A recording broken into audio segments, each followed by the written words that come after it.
et ma vie ne change pas. Tout s'efface et mes problèmes sont là. Tant d'erreurs, tant de froid, tant de doutes, pourquoi moi je ne sais pas. Pourquoi je vis cela? Souriez ou pleurez, faites semblant d'avancer. Maintenant, cela doit s'arrêter. Car je veux plaire à Dieu, malgré mon cœur malheureux. Prendre position, changer de direction, oui, faire sa volonté, c'est le but que j'ai fixé. Regardez de l'avant pour recevoir l'onction.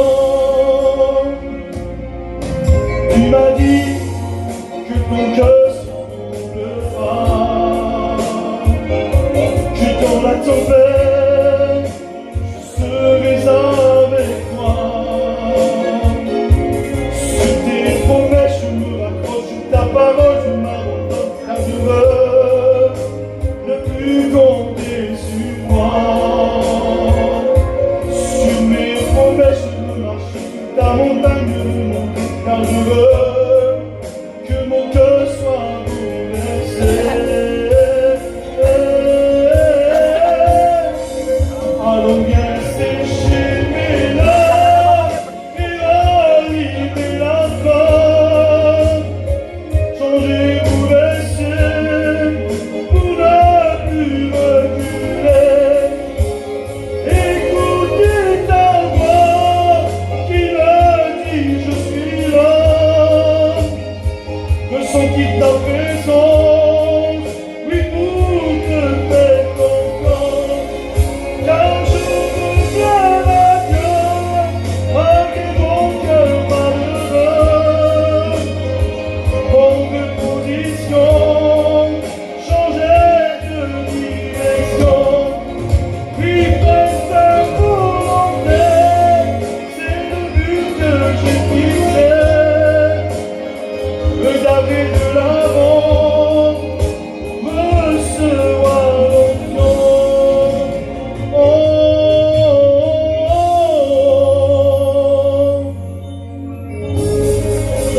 Recevoir l'onction.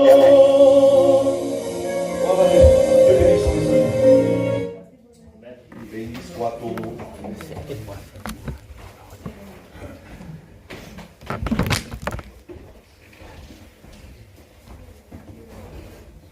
Gloire à Dieu. Alléluia. Merci au Seigneur. Dieu est bon. Amen. Alléluia. Quand j'ai écouté le cantique, je crois que c'était la prédication ce matin, ça a tout suivi, ça suffisait.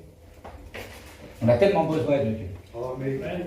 C'est vrai que sans Dieu, on n'est rien. Je pensais ça sur ma chaise. Je dis, le Seigneur est dans la joie ce matin de nous voir ici rassemblés sur ses regards. L'aimer de notre âme, il n'est pas content parce que nous sommes là. Parce que l'aimer de notre âme, il n'aime pas que nous soyons en communion avec Dieu. Il n'aime pas qu'on est dans la présence de Dieu. Mais Jésus se réjouit quand il voit ses chrétiens réunis sur ses regards. Lorsqu'on est sous les regards du Seigneur, tout se passe bien. Parce que si nous lui faisons confiance, et c'est pour ça que dans le cantique qui a été chanté, et puis le cantique avant qui a été chanté, dans Jean 7, 37, il dit, si quelqu'un a soif, qu'il vienne à moi et qu'il boive. Des fleuves d'eau vive couleront de son sein. Si quelqu'un a soif de Dieu, la Samaritaine, elle ne savait pas, elle avait toujours soif. Elle avait toujours soif et elle venait à l'heure de midi parce que dans sa position qu'elle était, elle ne pouvait pas être en communion des gens. Elle avait sa renommée, elle n'était pas tellement bonne. Alors elle s'est mise à part et elle venait à l'heure de midi parce qu'elle voulait prendre de l'eau, elle avait besoin d'eau. Et à chaque fois qu'elle prenait de l'eau, elle avait toujours soif. Et puis lorsque elle a rencontré le Seigneur au puits de Jacob, là, elle était là, en la présence de Jésus. Elle ne réalisait pas que Jésus c'était l'homme de Dieu. Elle ne réalisait pas que Jésus c'était le Fils de Dieu. Elle ne réalisait pas sur le coup, mais après elle dit, certainement cet homme c'est un prophète parce qu'il a dévoilé ma vie. Parce que quand Jésus parle, il dévoile les vies. Quelle beauté, Seigneur! Elle était en contact à la parole de Dieu. C'est pour ça qu'elle lui a dit au Seigneur, Seigneur, donne-moi de cette eau, afin que je ne vienne plus puiser de cette eau-là. Parce que lorsqu'on puise au monde, c'est à renouveler, c'est à refaire. Mais lorsqu'on va à la source d'eau vive, cette source qui vient de Dieu, cette source qui coule du Seigneur, et puis ce fleuve, il est toujours d'actualité. Il coule un fleuve, j'ai dit un jour, de la croix du Christ, il coule un fleuve. Il y a 2000 ans que ce fleuve il coule dans le cœur des hommes et des femmes, ceux et celles qui ont accepté Jésus, parce que tout le monde ne reçoit pas ce fleuve, tout le monde ne boit pas ce fleuve, parce qu'il y a trop de gens qui boivent au fleuve de ce monde, mais quand on boit au fleuve de ce monde, c'est que déception. Mais lorsqu'on boit au fleuve de Dieu, on est désaltéré. Quelle beauté d'être au fleuve de Dieu! Et moi j'aime bien, comme je le dis souvent, j'aime bien le dire, et le répéter encore ce soir, j'aime la présence de Dieu, j'aime l'onction de Dieu, la valeur d'un chrétien, la valeur de l'Église ce matin, c'est pas parce que nous sommes réunis sur un regard d'un homme, on n'est pas sur les regards de lumière ce matin, nous sommes sur les regards du Maître. Le Maître est ici, puis il nous demande, bien souvent il nous demande, parce qu'il veut parler à notre cœur, il sait comment nous sommes venus ce matin. Ce n'est pas facile de venir dans la maison de Dieu.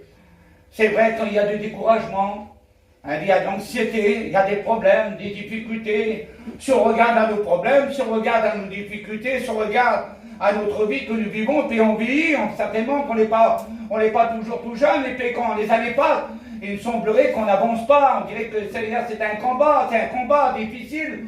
Parce que plus qu'on avance, on dirait qu'on recule. Et lorsqu'on dirait qu'on recule, on dit Seigneur, on dirait que rien ne se passe. Mais le Maître est ici quand même, et la Bible déclare que Dieu prend tout en main. Amen. Rien ne se fait sans Dieu. Notre vie ne nous appartient pas, notre vie elle lui appartient.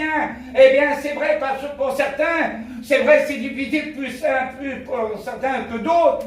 Il y a des gens qui partent dans la vallée de Baca. La vallée de Baca dans la Bible, c'est pas une belle vallée. La vallée de Baca, c'est une vallée de pleurs. C'est une vallée de souffrance, c'est une vallée de lamentation, on peut même dire, parce que des fois quand on passe dans cette vallée-là, rien ne va. On dirait que Dieu nous a abandonnés, on est dans la vallée, et les problèmes, les difficultés, la maladie, elle est là, on n'arrive plus à avancer. Mais le Seigneur a dit, même que tu marches dans la vallée de Baca, je serai avec toi. Amen. Quel homme, Jésus.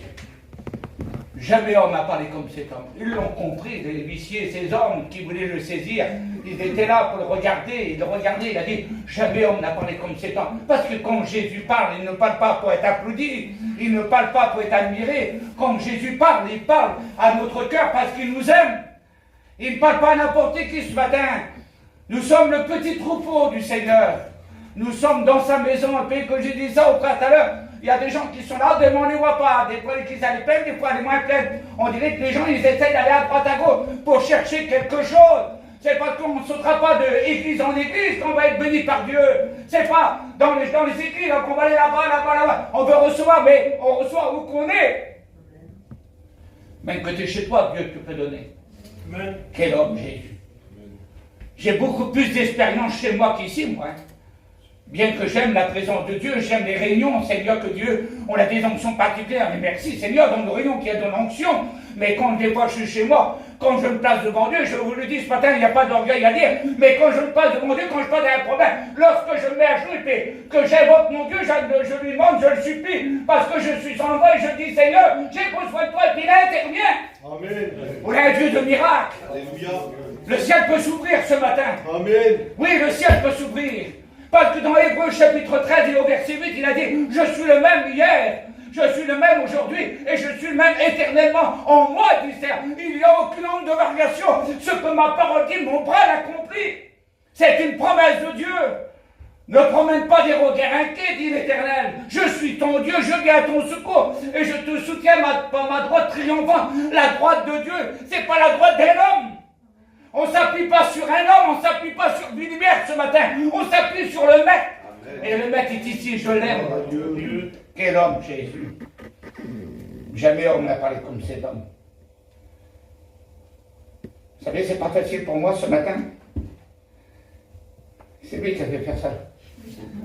Il a voulu que je prêche ce matin. Moi, c'est pas l'exhortation, c'est l'évangélisation, vous savez. Je ne suis pas habitué à l'exhortation. Mais néanmoins, favorable ou non, exhortez-vous les uns les autres. Je pensais ça, je disais, Seigneur, exhortez-vous les uns les autres. C'est un verset de la Bible. Et c'est pour ça que je dis, si quelqu'un a soif, qu'il vienne à moi. Si quelqu'un a soif. Si nous sommes venus dans la maison ce matin, parce que nous avons soif de lui. Parce que le secours ne vient pas d'un homme, le secours nous vient de l'Éternel.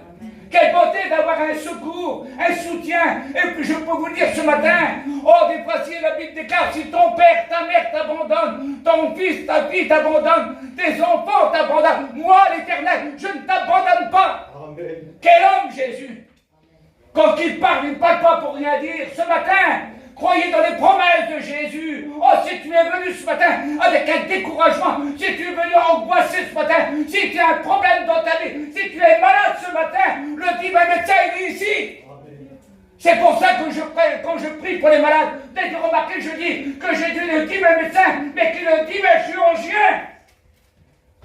Le temps des miracles n'est pas passé. Il est mort, c'est vrai, mais il est ressuscité d'entre les morts. La croix, elle est là. La Bible, on prend la croix, on dirait que c'est un symbole pour des gens. Ah, la croix, elle est tellement belle. Mais la Bible déclare que quiconque fut pendu à la croix était maudit. Jésus a été maudit pour que nous soyons bénis ce matin. C'est les malfaiteurs qui étaient à la croix. Ils l'ont mis comme un malfaiteur à la croix. Mais il a vaincu la mort. La Bible a dit qu'il s'est assis à la droite du Père. Il a dit, j'intercède pour les coupables. Quel homme, Jésus, je l'aime pour ça. Il est gentil. J'aime le dire, quelle beauté sur la vie. Il n'y en a pas un comme lui. Qui serait semblable au maître ce matin? Alors j'ai pris des petits versets, forcément. Je vais faire l'homme ce matin. Laura va savoir de qui je parle ce matin. Un serviteur a dit un jour, nourris bien ta foi, afin que le doute meure. Nourris ta foi. Parce qu'on ne peut rien recevoir sans la foi. La foi, c'est une femme assurante des deux choses qu'on espère, une démonstration de celle qu'on peut croire dans la parole de Dieu. La foi vient de ce qu'on entend, et ce qu'on entend vient de la prédication du Christ. La foi nous est transmise ce matin. Il n'y a pas plus beau que la foi. Lorsqu'on s'approche de la parole de Dieu, si on croit dans les promesses de la parole de Dieu, si on s'appuie sur les promesses de la parole de Dieu, c'est que lui a dit, ce serviteur-là, nourris bien ta foi, afin que le doute meure. Il faut nourrir notre foi afin que le doute meure, parce que qu'est-ce qui nous empêche d'être bénis par Dieu, c'est le doute. Et le père du doute, vous savez bien que c'est l'ennemi de notre âme. Notre âme a besoin d'être bénie par Dieu, que le diable, il nous met le doute dans nos cœurs pour nous empêcher de recevoir ce que Dieu nous a promis. Il y a toujours une promesse de Dieu. Vous savez, Dieu donne à ses enfants. Il donne. Je vais peut-être dire qu'une chose bizarre ce matin. J'étais malade et péché d'océan, ne me touche pas. C'est bizarre de dire ça. Il faut comprendre, Job, il a dit. Job a dit, je maudis le jour où je suis né. Parce que la situation qu'il a vécue, la souffrance qu'il a vécue, par le problème qu'il a passé dans sa vie, il a dit, je maudis le jour où je suis né. Il y a des jours qu'on ne peut pas supporter les problèmes. Alors des fois c'est difficile, alors on dit au Seigneur, ne me touche pas, ne me bénis pas. J'ai demandé à Dieu de ne pas me toucher, de ne pas me guérir. Je l'ai empêché, je lui ai demandé. Et en plus j'ai dit, Seigneur, je te promets, je ne veux pas que tu me touches.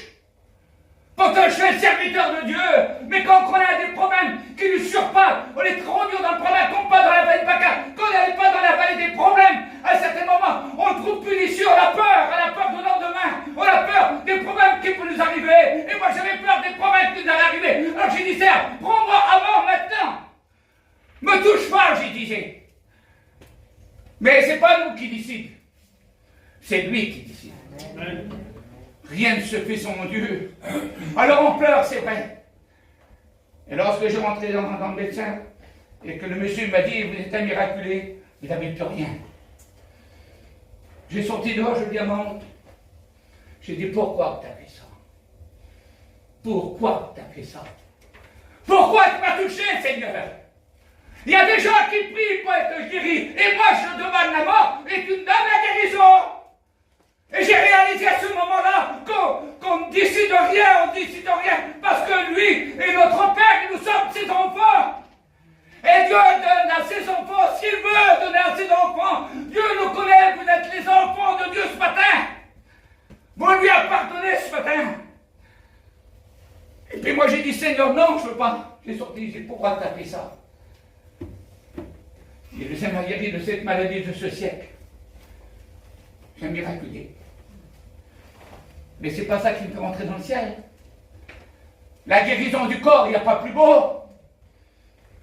Il y a souvent des mendiants. Des fois on fait demander. Et je dis, souvent je pense à ça, Seigneur. Je dis, Seigneur, n'arrête pas de te demander. Mais qu'est-ce qu'on t'apporte, Seigneur? Qu'est-ce qu'on t'apporte, Seigneur? Est-ce que nous sommes capables de lui apporter un culte d'adoration et de louange? Parce que c'est dans l'adoration et dans la louange qu'on reçoit de Dieu. Les bénédictions, c'est dans l'adoration. C'est de lui montrer comment on l'aime devant Dieu. C'est ce qu'il attend de nous. Lui ne demande pas que nous soyons des mendiants, mais que nous soyons des enfants qui sont reconnaissants à ses promesses. Il y a des promesses pour toi ce matin. Je regardais dans la parole de Dieu, Actes de Thessaloniciens 5:11. C'est pourquoi encouragez-vous les uns les autres. Qui disait l'apôtre Saint Paul. Encouragez-vous les uns les autres. Je voudrais vous encourager ce matin. Et bon courage, ma soeur. Et bon courage, mon frère. Je ne sais pas par où tu passes, mais sache que le maître est ici. Mais comme j'aime le dire, parce que c'est la vérité, il est gentil. Quelle gentillesse qu'il a. Oh, il n'a pas des regards sévères de méchanceté, comme les hommes pourraient penser, parce que les gens me regardent toujours au négatif. Jamais. Pour écouter de bonnes nouvelles, je vous disais ça il y a quelques jours en arrière. Quand il y a des bonnes nouvelles, il y a des gens qui donnent à Dieu, des gens qui sont guéris, on n'en parle pas. Mais quand il y a eu un problème, quelqu'un qui est tombé, on le dit sous les toits. On dit, t'as vu celui-là, t'as vu celui-là. Mais on ne donne pas de bonnes nouvelles. Mais ce matin, le Seigneur nous demande d'avoir des bonnes nouvelles. Et le Seigneur dit, exhortez-vous les uns les autres, réciproquement, ensemble, nous voulons nous tenir fermes devant le Maître, parce que le Maître ce matin, il veut te bénir.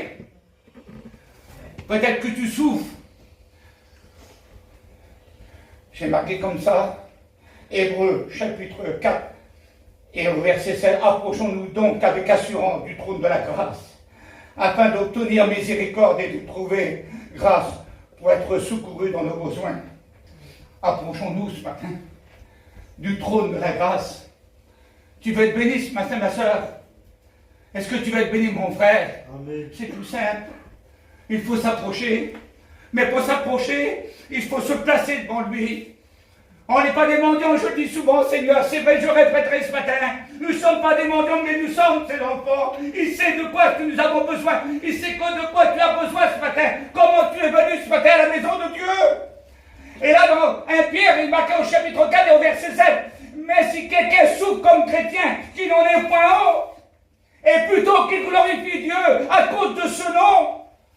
Si tu souffres comme chrétien, c'est être heureux. Soyons heureux, mes frères et sœurs, qu'on vous persécute. Un chrétien est toujours persécuté. C'est pas beaucoup de tribulations, c'est pas beaucoup de problèmes qu'on rentre dans le royaume des cieux. Le malheur atteint souvent le juste, dit l'Éternel. Mais l'Éternel en dit tout le temps. Quel homme qu'il est Jésus. Souffrir comme chrétien, je suis heureux, moi, de souffrir comme chrétien. Mais quand il dit, ah, t'es pas terrible, je m'en fous, qui me dit que t'es pas terrible. Moi, je plais à mon maître. Nous ne sommes pas sauvés parce qu'on mérite quelque chose. Nous ne sommes pas sauvés parce que nous sommes meilleurs que les autres. Il y a des gens dans le monde qui ne sont pas chrétiens, qui sont gentils, qui sont bons. C'est pas pour cela qu'ils sont sauvés. Pour être sauvés, il faut accepter Jésus dans son cœur. Et nous, on était des malfaisants. On était des gens qui étaient dans le bourbier, dans la misère. Et Dieu, quand il nous a interpellés, on lui a dit oui. Et lorsqu'on lui a dit oui, il a changé notre vie. Notre vision n'est plus la même. On n'a plus la vision sur le monde. On ne veut pas plaire au monde. Nous sommes dans le monde, c'est vrai, mais nous ne faisons pas plus partie de ce monde. Nous sommes des chrétiens. Oui, je suis dans le monde, mais je n'appartiens pas au monde. J'appartiens à mon maître. Une ville située sous notre montagne ne peut être cachée. On ne met pas la lampe sous le boisseau, on la met sous la table pour éclairer la maison. Nous sommes des lampes ce matin. Ta parole est une lampe à mes pieds, une lumière sur mon sentier. Quelle beauté, Seigneur.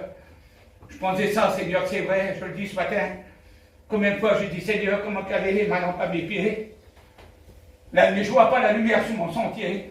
Mais Seigneur, je suis là, je ne vois pas plus loin que là, je ne vois pas la vision spirituelle, je ne la vois pas devant moi.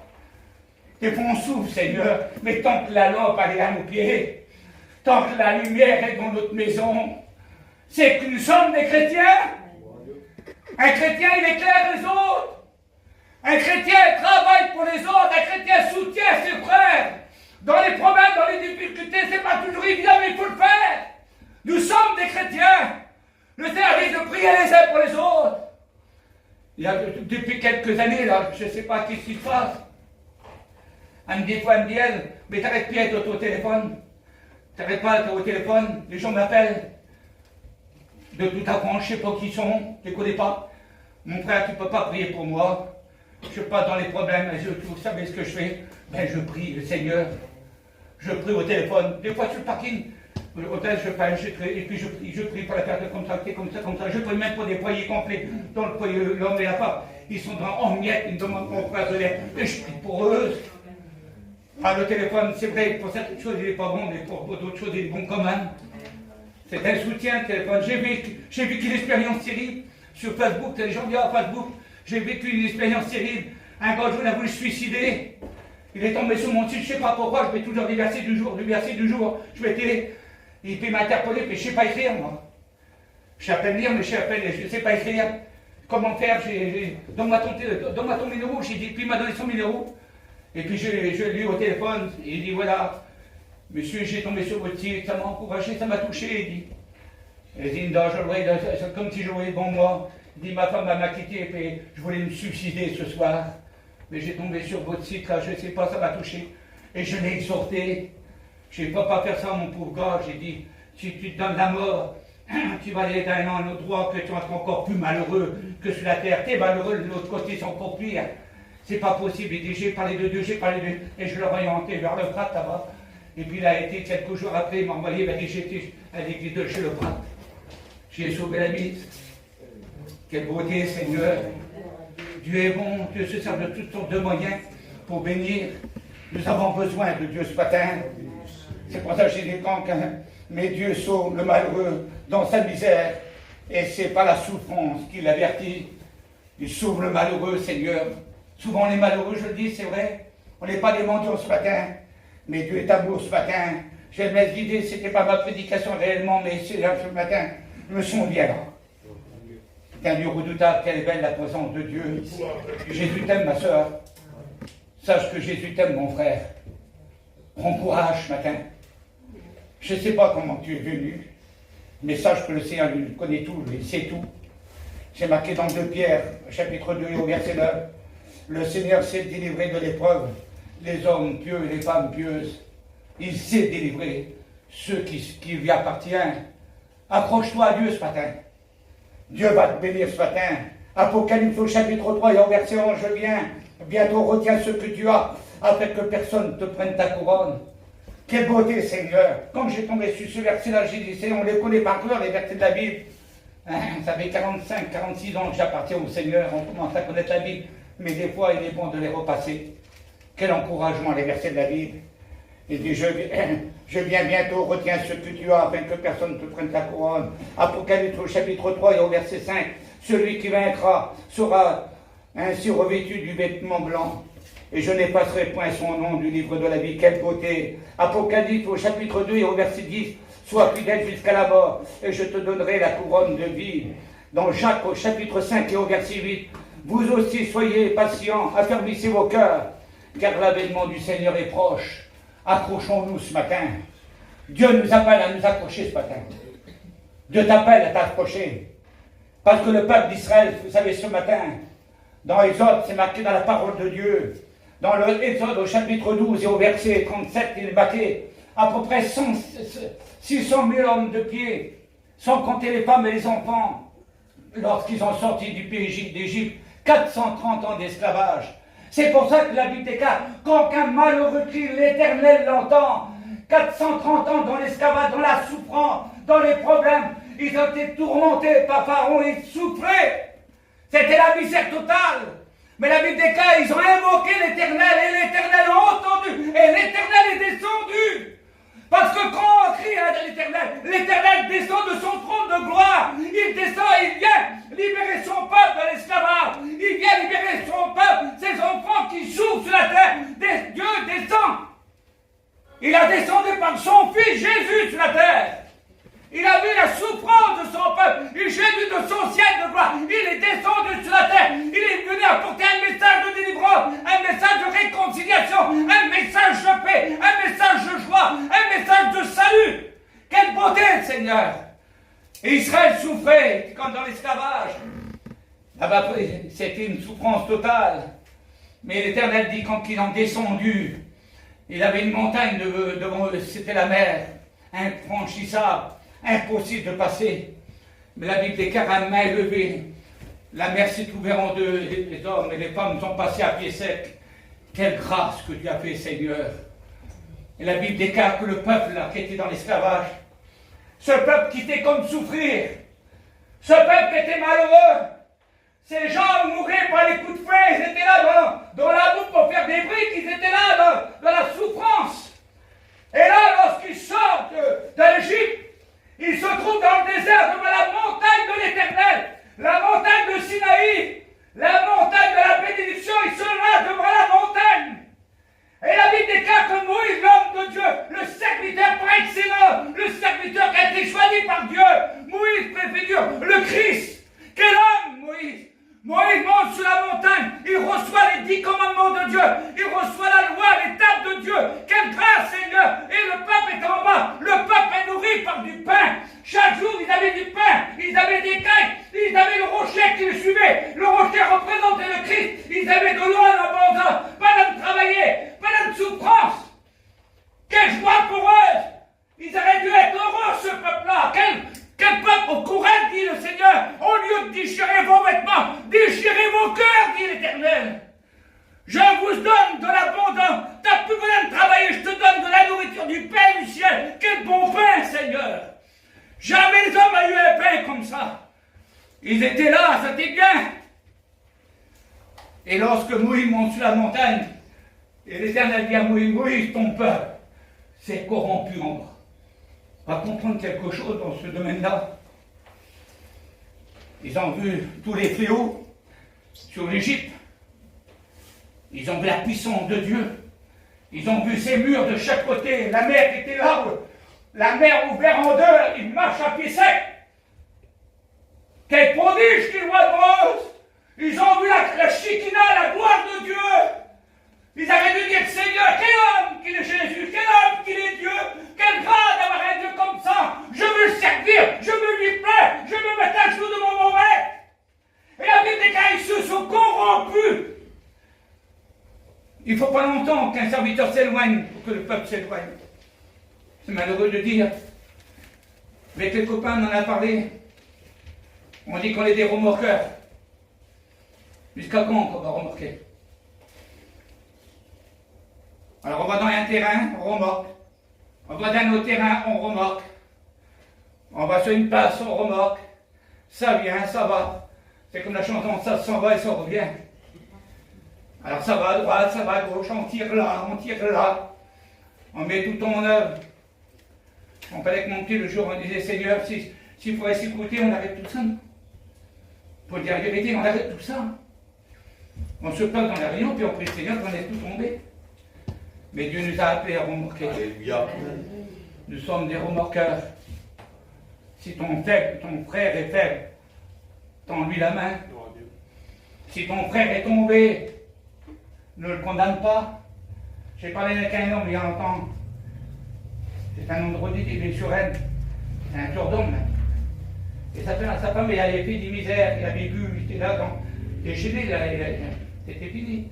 Puis le lendemain, quand je le vois, je ne pouvais rien dire le même soir, forcément, dans l'état qui était. C'était un tour d'homme en plus. Arrête-le. Le lendemain, j'étais voir, elle m'a dit bébé, il est à cause d'elle. Et alors j'ai tombé. Il est à cause d'elle, il a vu, elle m'a fait la tête. Alors je lui ai parlé, monté tous les deux dans le campus, je lui ai parlé. Alors j'ai dit à la sœur, t'aimes ça toi? Non, ah ben si. J'ai quand il buvait, que tapé, et tu ne branchais pas. Et les chrétiens, puis tu l'embêtes là. Je crois que c'est normal, toi. Mais non, si, ma soeur, tu fais des misères dans mon petit frère, là. Linda, il aime le Seigneur de tout son cœur. Lui, c'est un cœur d'homme, mais il aime le Seigneur de tout son cœur. Il veut servir Dieu, toi, tu l'empêches. Oui, je demande pardon, madame, on dit pardon, mais c'est pas pour autant qu'elle a compris le message. Alors aujourd'hui, dans vos vies, c'est pour ton main, Seigneur. On n'est pas là pour juger. Mais quand Dieu parle, il ne parle pas pour rien dire. Dieu parle tantôt d'une manière et tantôt d'une autre, et l'homme et la femme n'y prend pas garde. C'est ça la Bible. Dieu dit, je parle. Je parle tantôt d'une manière et tantôt d'une autre, et vous n'y prenez pas garde. Jusqu'à quand je serai avec vous, disait même à ses apôtres. Jusqu'à quand je serai avec vous? Vous savez que c'est par le jeûne et la prière qu'on reçoit les bénédictions. Je ne serai pas toujours avec vous, mais vous devez comprendre. Je vous ai montré l'exemple, je vous ai montré le chemin. Je suis le chemin, je suis la vérité et la vie. Nul ne vient au Père qu'autre moi. Alors marchez sur ce chemin. Et le peuple, il était là, en bas de la montagne, ils étaient là, tout le peuple était là, nombreux. Aaron, le frère de Moïse, il s'avait corrompu, la sœur de Moïse, elle s'avait corrompue. Ils étaient là comme faire un mot dehors. Ils voulaient adorer un mot dehors, et pourtant, Dieu les avait bénis. Alors c'est pour ça que Dieu parle. Et Dieu ne parle pas pour rien dire. Quand il parle pour faire comprendre à l'homme et à la femme quelle est sa situation. On ne s'approche pas de Dieu comme on veut. On ne se présente pas devant Dieu comme on veut. C'est pas un morceau de pain. C'est pas un peu de pain ce matin qui nous fait rentrer au ciel. Ça, c'est symbolique. Ce qui prime, c'est la Bible. Parce que le pain, c'est une représentation du corps du Christ. Mais la Bible, c'est la parole de Dieu. L'homme ne vivra pas de pain seulement, mais de toute parole qui sort de la bouche de Dieu. Et on doit s'orienter sur la parole de Dieu. Et Dieu a dit à Moïse, descends maintenant, va leur dire au peuple, va dire à mon peuple, ton peuple s'est corrompu, je veux les bénir, je veux les sauver, mais le peuple ne peut pas monter sur la montagne de Dieu, parce qu'on ne se présente pas comme on veut sur la montagne de Dieu. Ils attendaient les bruits de tonnerre, les éclairs qui étaient là. Pour le moment, ils ont eu peur, alors ils voulaient monter sur la montagne. Certains, c'était des hypocrites. C'est comme dans le temps de Jésus qu'ils ont dit, Hosanna, Hosanna, béni soit celui qui vient au nom du Très-Haut. 8 jours plus tard, ils ont dit crucifié. La tête détournée de Jésus, ils sont corrompus. Ils ont même renié Jésus, le maître, le sauveur. Et Dieu dit au peuple, à Moïse, tu diras au peuple qu'il ne touche pas la montagne. C'est grave, Seigneur. Et qu'il ne monte pas sur la montagne. Alors, Seigneur, qui peut monter sur la montagne? Qui peut monter, se présenter devant Dieu? Il dit comme ça, un grand nombre d'entre eux, ils vont périr. C'est-à-dire pas tous, heureusement. Parce que dans l'Épisode, il y avait quand même des enfants de Dieu, des chrétiens. Ils pouvaient monter sur la montagne. Mais il y a certains, ils ne pouvaient pas monter, ils voulaient monter. Mais Jésus, Dieu poursuit plutôt. Dieu dit à Moïse, tu diras à mon peuple qui va se sanctifier aujourd'hui et demain et qu'il lave leurs vêtements, car le 3e jour, je vais descendre. Et Dieu parle, tantôt d'une manière, tantôt d'une autre. Pour monter sur la montagne, il faut que nos vêtements soient propres. Pour se présenter devant Dieu, il faut que nos vêtements soient propres. Sanctifiez-les aujourd'hui et demain. La sanctification, vous le savez comme moi, mes amis, ce matin, mes frères et sœurs, la sanctification, c'est une mise à part de marcher de progrès en progrès avec Dieu. La Bible déclare que sans la sanctification, nul ne verra le Seigneur. Alors nous ne nous bornons pas à écouter, comme l'apôtre Paul dit, ne vous bornez pas à écouter, mais mettez ma parole en pratique. Si on met la parole de Dieu en pratique, alors on marche dans la sanctification. Et la sanctification nous approche du trône de Dieu. Quelle grâce, Seigneur, mais pour nous ce matin. Devant la grande montagne, il y a Golgotha. Elle n'est pas grande, la montagne. C'est une petite colline, j'y étais. Ça n'a rien à voir avec le mont Sinaï, la montagne de Dieu. La petite montagne, elle est là. Mais sur cette petite montagne, il y a une croix dressée. Et à cause de la mort du Sauveur, à cause de sa mort, la Bible déclare, le voile du temps s'est déchiré du haut en bas. À un certain moment, on pouvait rentrer dans le lieu très saint. À cause de Jésus, ce matin, on peut se présenter sur la montagne de Dieu. Il y a trop longtemps, tu es devant la montagne. Jésus t'invite ce matin à monter sur la montagne de Dieu. Ce matin, Jésus t'aime. Il peut, tu te laves ton vêtement. Si ton vêtement est un peu sale ce matin, tu dis, Seigneur, aide-moi ce matin. Je dis ce matin, Chaque prédication que je fais avant que je prie, ce matin encore je l'ai fait. Chaque fois je le fais. Seigneur, je ne suis pas digne d'être un chrétien. Je ne suis pas digne d'être un serviteur de Dieu, Seigneur. S'il te plaît, fais valoir ce que tu m'as donné. On n'est pas digne de prêcher l'évangile. C'est lui qui nous rend digne. C'est lui qui nous rend digne d'être chrétiens. Ce Jésus qui a monté à Golgotha, on baisse la tête ce matin. Jésus t'aime. Toi la louange. Jésus t'aime ce matin. Toi la louange, à toi la gloire. Il est gentil. Ah, il ne juge pas, il ne condamne pas. Bien sûr que non. Il t'aime, le Seigneur, ce matin. Si tu te sens désespéré ce matin, découragé, si tu te sens angoissé ce matin, si tu aurais besoin des fois de te présenter devant Dieu, dire Seigneur, c'est vrai, on n'est pas terrible des fois, Seigneur, j'aurais besoin de toi, Seigneur. C'est pas une honte. Nous ne sommes pas là des concours de lever de main, les mains, ça ne sert à rien du tout. Et simplement, si tu aurais peut-être besoin, compris pour toi, Seigneur, tu sens affaibli ce matin, tu dire Seigneur, je voudrais monter sur la montagne, Seigneur. Il y a combien de temps que je suis en bas de la montagne? Il y a combien de temps que je n'arrive pas à m'en sortir, Seigneur? J'aurais voulu que tu me parles à mon cœur. Mais ce matin, Dieu parle à ton cœur. Jésus t'aime ce matin. Il a payé pour toi, pour que tu puisses monter sur la montagne de Dieu. Alors si tu aurais besoin, compris pour toi, Seigneur, mon frère, ma soeur, ce matin, alors tu lèves la main, tu la remercies, on prie pour toi. Je ne voudrais pas insister ce matin, mais s'il y aurait quelqu'un dans l'auditoire qui avait besoin qu'on prie pour elle ou pour lui, ben, tu lèves simplement la main et je vais prier pour toi. Jésus t'aime ce matin. Y a-t-il quelqu'un qui aurait peut-être besoin d'aide ce matin? Dire Seigneur, j'aurais besoin de faire toi, mon frère. Y a-t-il d'autres personnes qui auraient besoin des parents ce matin? Pendant que nous avons les têtes baissées ce matin, nous sommes dans la présence de Dieu. Le maître est ici, il t'aime Jésus ce matin. Y a-t-il une deuxième personne qui aurait besoin, compris pour elle? Lève ta main, le Seigneur te voit. Y a-t-il une autre personne qui aurait besoin, compris pour elle ou pour lui, le Seigneur te voit? Parce que Jésus est là ce matin. Il t'invite ce matin à monter à la montagne de Dieu. Il veut que tu sois rempli de l'Esprit de Dieu ce matin. Alors si tu as besoin de Dieu, ne regarde pas autour de toi. C'est entre toi et ton Dieu ce matin. Jésus t'aime ce matin. Il est là pour t'aider. Y a-t-il d'autres personnes qui auraient besoin qu'on prie pour elle ou pour lui? Lève ta main et on va prier le Seigneur avant qu'on termine. Y a-t-il d'autres personnes qui auraient besoin? Le Seigneur te voit. Y a-t-il d'autres personnes qui auraient besoin? Les parents ce matin, nous sommes dans la présence de Dieu. Le Saint-Esprit est à l'œuvre, c'est Jésus qui bénit. L'homme ne peut rien faire pour toi. Y a-t-il d'autres personnes avant que je termine? Une autre personne qui aurait besoin, compris pour elle ou pour lui? Les parents, tu lèves la main, tu la rebaisses. Et on va prier le Seigneur.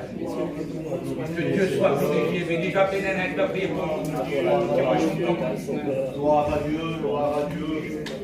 Merci Seigneur, la louange, la gloire qui t'est due. On ferme les yeux ensemble ce matin. Si vous voulez rentrer dans la présence de Dieu ce matin, tu es rentré découragé comme il a dit de